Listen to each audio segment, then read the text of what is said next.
news segment. Legacy projects of the current administration are envisaged to connect all geopolitical zones in the country for speedy economic development.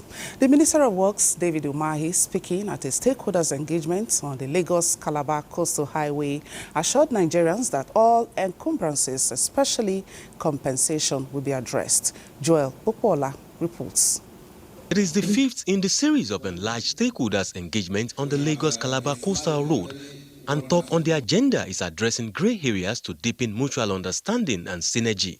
The Minister of Works, David Umahi, says the Lagos-Calabar Coastal Highway is progressing as planned, and Section 1 of the road will be ready for commissioning by May this year.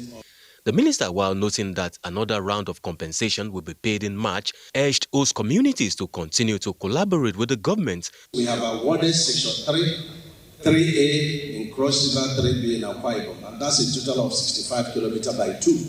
And by next week or upper week, we'll go there to officially have it flagged up for construction.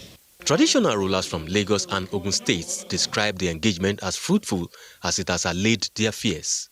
Most of our problems have been solved, especially the area of a realignment of Odiomi section. There is a bridge coming from Ode, Omi, linked to Awodekura, linked to Waterside to J4.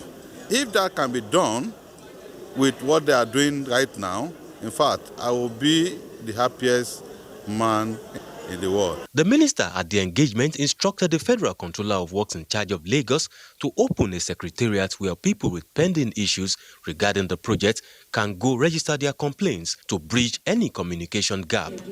In Lagos, Joel Bukbola, NTA News. In the same vein, the Federal Ministry of Works has affirmed commitment towards the provision of good rural road network, especially at the border areas. The minister, Senator Dave Umahi, gave the assurance in Yola while flagging off the construction of Jabi, Lamba, Sarau, and Malabo Federal Road, saying the project will improve the nation's economy and reduce rural-urban migration. Simon Asha has details. The 85-kilometer Jabilamba, Malabo, Sarau, Belet Federal Road was first constructed in the 60s, and since then no repairs were carried out on the road despite its viability. The road, which connects Nigeria and Cameroon Republic, passes through communities who are engaged in crops and animal farming. Many attempts were made over the years to reconstruct the road by successive administration, proof abortive, hence the flagging off of the reconstruction of the road by the Minister of Works, Senator David Umahi, describing the project as a significant milestone of the Renewed Hope agenda of President Bola Ahmed Tinubu for the people of Adamawa State. The minister, represented by the Adamawa State Controller, Federal Ministry of Works, Dimas Tuwai, said the project is a testament to President Tinubu's unwavering dedication to connecting communities across all the geopolitical zones of the country with a view to fostering economic growth and improve the quality of life of the citizens. The reconstruction of this road will not only reduce travel time and improve road safety, but also improve socio-economic activities by creating jobs, stimulating growth in the communities along the project corridor. As I fulfill one of my campaign promises, to see this road is completely rehabilitated, so that the dividend of democracy will be eventually distributed across Rufus and South. The sum of 20 billion naira has been allocated, and contractors are already on ground. As at the time of flag-off, the project contractor has mobilized to site and work has commenced in earnest. In Yola, Simon Asha, NTA News. And similarly, Minister of Works Dave Umahi has flagged off the Benin-Ekpoma-Auchi-Lokoja Road in Ekpoma, Edo State. The redesigned road, when completed, will help ease traffic on the popular East-West Road, which is an important economic corridor in the country. Jude Abugu completes the story. The minister assures motorists that the road, when completed, will have a lifespan of over 50 years. The second section is Bua, and that is 20 kilometers by 2. Only the Bua section is, dualized, because there's no way we would have done one carriageway. The other one would be a flood, of its own. So that's why we're taking that. And then the third one is CC, which is 54 kilometers. But the good story here is that we have decided to expand the road. We are now making each carriageway to be 3 lanes instead of 2. I want to say thank you to Mr. President. I want to say thank you to our father. I want to say thank you to the man who remembered our people for years back. If you want to visit Edo State, you have to go into fasting and prayers. And if somebody wants to visit Kogi State, in the same way. The project is expected to be completed within 24 months. In Benin, Jude Abugu, NTA. From road infrastructure, in a heartfelt gesture of solidarity, the First Lady, Senator Oluremi Tinubu, has stepped forward to support the families affected by the tragic Majia fuel tanker explosion in Jigawa State. The incident, which occurred 4 months ago, claimed over 200 lives and left countless families in despair. The First Lady, represented by the wife of the Jigawa State Governor, Hadiza Umar Namadi, distributed 25 million naira in financial aid and essential food items to 210 affected families. Correspondent Hawa Haliru reports. Months after the devastating Majia fuel tanker explosion, the scars of the tragedy remain fresh for the families who lost loved ones. In a move to alleviate the pain, the First Lady of Nigeria, Senator Oluremi Tinubu, has extended a lifeline of support, providing each family with 100,000 naira, a bag of rice, and a carton of spaghetti. The wife of the Jigawa State Governor, Hajia Hadiza Umar Namadi, who facilitated the distribution, emphasized that the gesture is a symbol of love, compassion. This act of compassion is a clear demonstration of her deep concern and motherly care for the people of Jigawa State, especially during this difficult time. We sincerely appreciate her for this thoughtful gesture. Her Excellency's unwavering commitment to supporting vulnerable communities across the country is commendable. This act of kindness underscores the importance of collective support in times of tragedy. It is a reminder that even in the face of immense loss, the spirit of humanity and compassion can bring solace and hope to those who need it most. From Dutse, Hawa Halera Haruna, NTA News. The Federal Road Safety Corps in Kano is advocating a stronger legislation that will provide stiffer penalties for road traffic violators. Kano State Sector Commander Umar Matazu made a case when he led officers of the command on an enlightenment campaign against the backdrop of recent auto crash that claimed dozens of lives in Kano. Aminu Umar reports.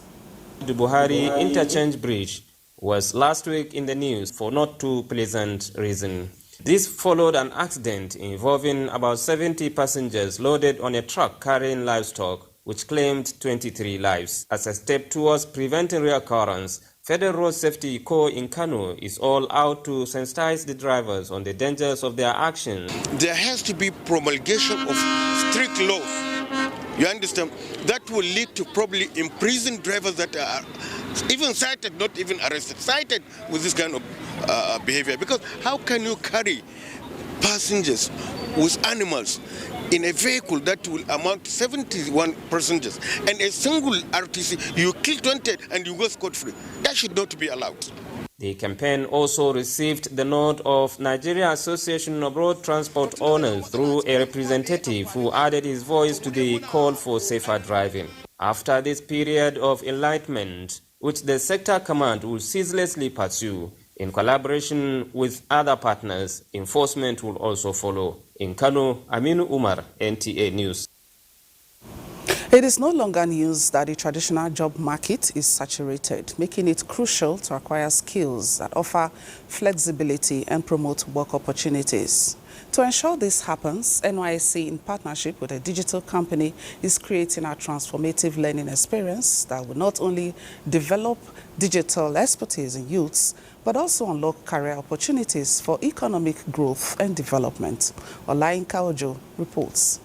Globally today, taking advantage of the digital space, which is the new oil in the 21st century, is the way to go, as attested by many. And a testament to this fact is what these sets of Youth Corps members will be cashing in on for the next 3 months. This is because digital revolution through skills acquisition provides endless opportunities and young Nigerians must not be left behind. Digital space is really where everything is going. If you want to sell your goods now, a lot of people are doing numbers online. The focus is to equip young Nigerians with practical, job-ready tech skills that will increase employability by bridging the digital skills gap and translate into creating a strong community of tech professionals. 1 year after training you, we come back to reach out to you. This training that you have gone through from us, how is your life then and your life now? Can you see any difference? I hope after this program, I am going to be one who has benefited a lot, and I'm going to give back to Nigeria. At the end of the training, it is expected that the digital divide gap and the creation of more opportunities for economic empowerment would have been bridged. Olayinka Ojo, NTA News.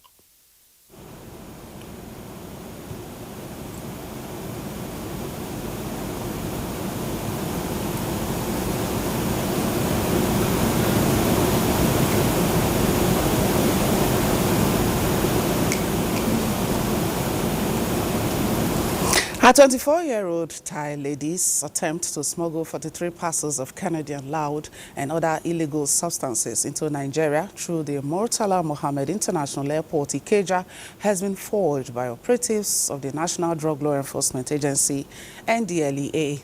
Sawa Khalil Ibrahim has details of this and other anti-narcotic activities during the week. Who confessed to being a hired drug trafficker was arrested at the Lagos airport on Thursday, 20th February 2025, on arrival into the country from Thailand. She said the cartel, which recruited her, promised to pay her $3,000 upon successful delivery. Another bid by a different drug trafficking syndicate to ship 68 parcels of Ghanaian loud with a total weight of 42.2 kilograms concealed in crafted cartons to London through the export shed of the Lagos airport was also frustrated. Mastermind of the shipment has since been arrested. In Nasarawa State, NDLEA operatives on Saturday, 22nd February, arrested 2 suspects with 517 kilograms of skunk. With the same vigor, commands and formations of the agency across the country continue their war against drug abuse, water sensitization activities. In Abuja, Salwa Khalil Ibrahim, NTA News.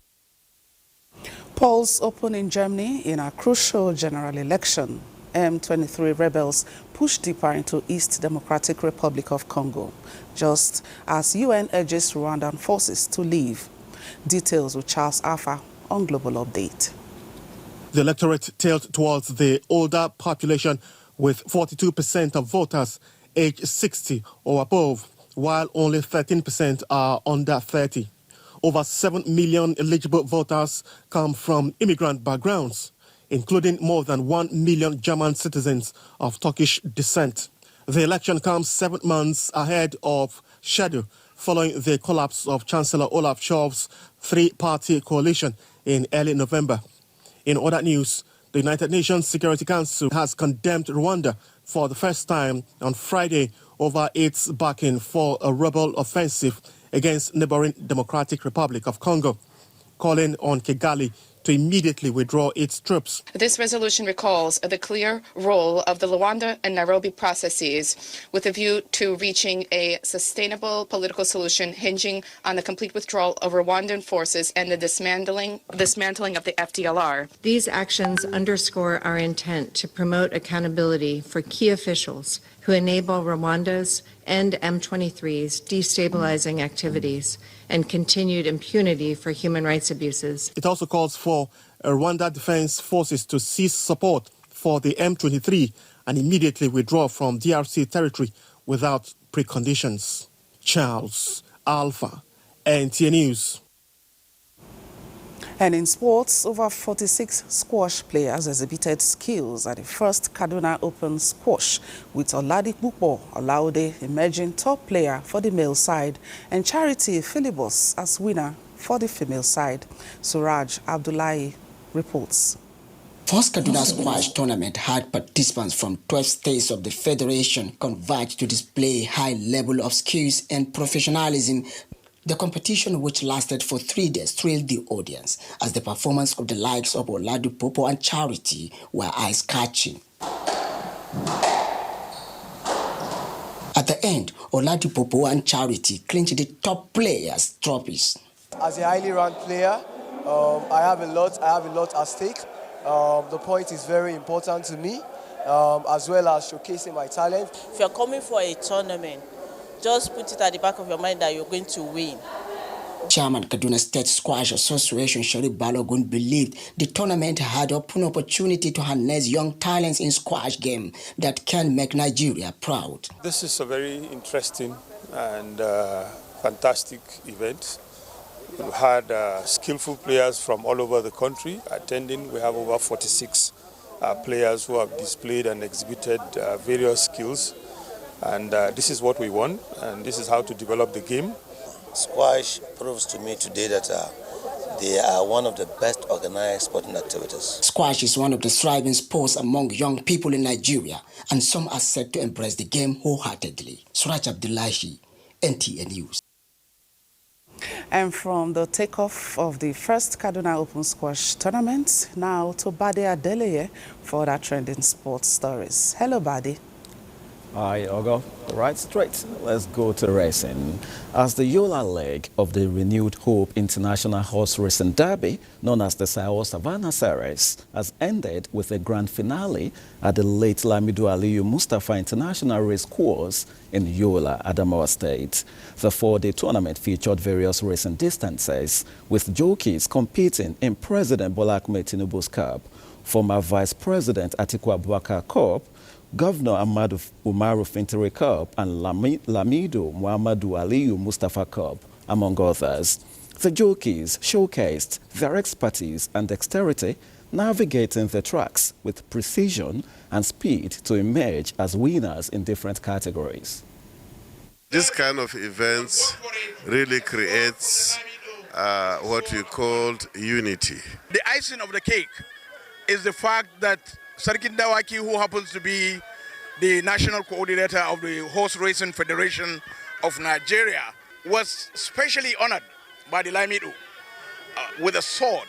You know, my contribution to the society through horse racing by formally conferring me with the status of a warrior in the Adamawa Kingdom.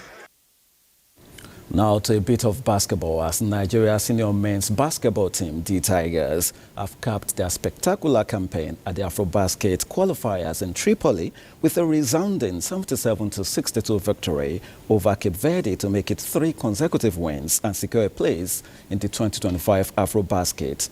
This historic win marks the Tigers' first triumph over Cape Verde in their last 4 encounters, having previously suffered 4 consecutive losses. And to football now, Liverpool have opened an 11-point gap on top of the English Premier League table after a spectacular 2-0 win at Man City. City, who have been having a miserable campaign, will now battle for top place finish with 20 points behind league leaders Liverpool.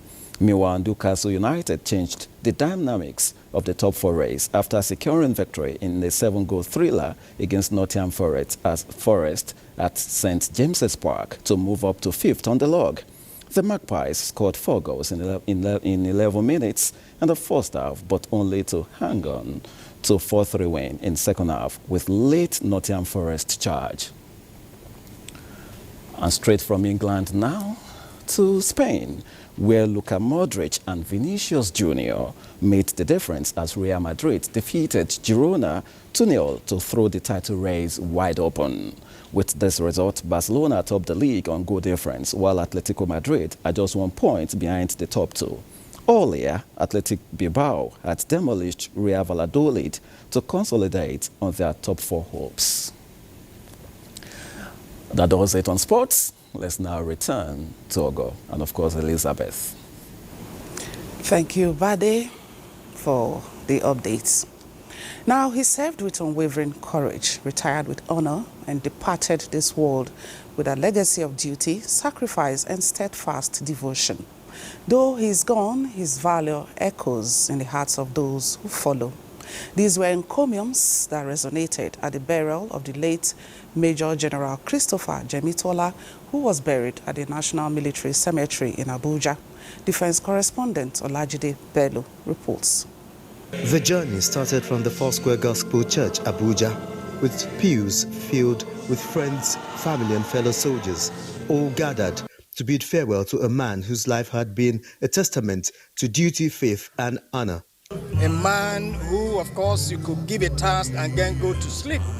The kind of senior officer that when you've infracted, you were not afraid to approach him.